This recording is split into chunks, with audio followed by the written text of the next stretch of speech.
Noir, c'est noir, gris, c'est gris. Pourquoi? Parce que ce sont des estampes. Donc effectivement, Pourquoi on est fantastique?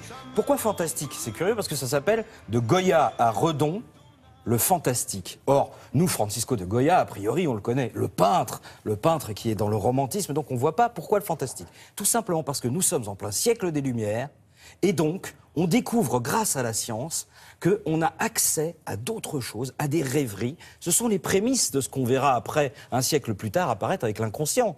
Mais tout à coup, l'inconscient va aller sur les gravures.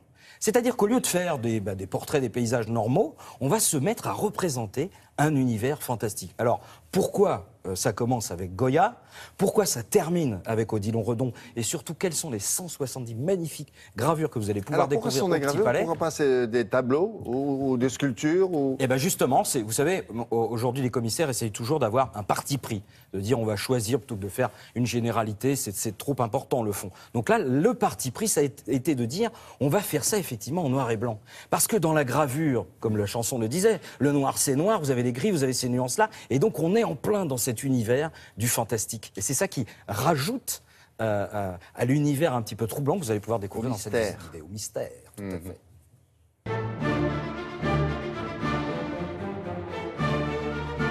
On démarre tout de suite l'estampe visionnaire de Goya à Redon par Goya. Alors regardez bien cette eau forte, elle s'intitule « Le sommeil de la raison engendre des monstres ». Nous sommes en 1799. Et Goya est en train de devenir sourd. Et du coup, il va s'éveiller à tout un univers intérieur. Alors il y a des hiboux, il y a des chauves-souris, il y a des cauchemars, avec des monstres hybrides et bizarres. Bref, c'est le début du fantastique.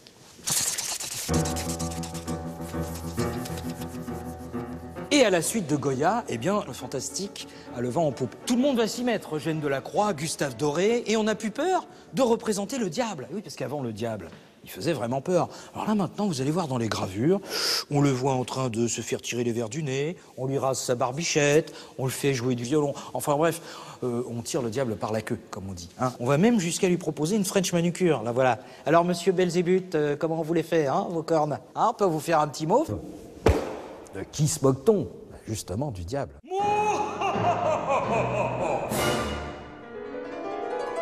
Ici, dans l'atelier, vous allez pouvoir comprendre la différence entre une estampe, une eau forte, une lithographie, une gravure. Au départ, ça commence par la gravure, sur une petite plaque de cuivre, ou alors sur une pierre douce. Et ensuite, avec cette gravure, vous allez faire une impression qui va donner une eau forte ou une lithographie. Et c'est tout ce processus qui se nomme l'estampe.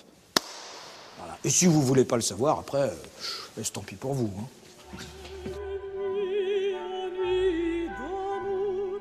Autre sujet représenté dans le fantastique, après le diable, la mort. Mais pas la mort décharnée, la faucheuse avec que des os, non. La mort est une jeune fille avec une poitrine à corte, des fesses calipiges. Elle est généreuse, elle donne envie. Pourquoi? Parce qu'à l'époque, la syphilis fait des ravages. Et la syphilis, on l'attrape avec les filles de joie. Alors là, Baudelaire, Gauguin, Guy de Maupassant sont tous morts de la syphilis. Et voilà pourquoi elle a cette tête. Bon, cela dit, celle-là, même avec sa poitrine opulente, on sent bien qu'elle va vous refiler un truc qui n'est pas très fantastique, hein, pour le coup.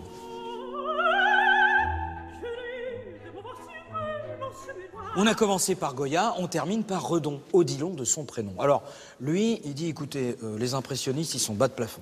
Donc, terminez les représentations du diable, de la mort. Non, il laisse péter son imaginaire. Alors, qu'est-ce que ça donne? Bah, ça donne des crânes dans des coquetiers, il fait des araignées à 10 pattes, et puis surtout, l'œil de l'artiste est complètement décalé.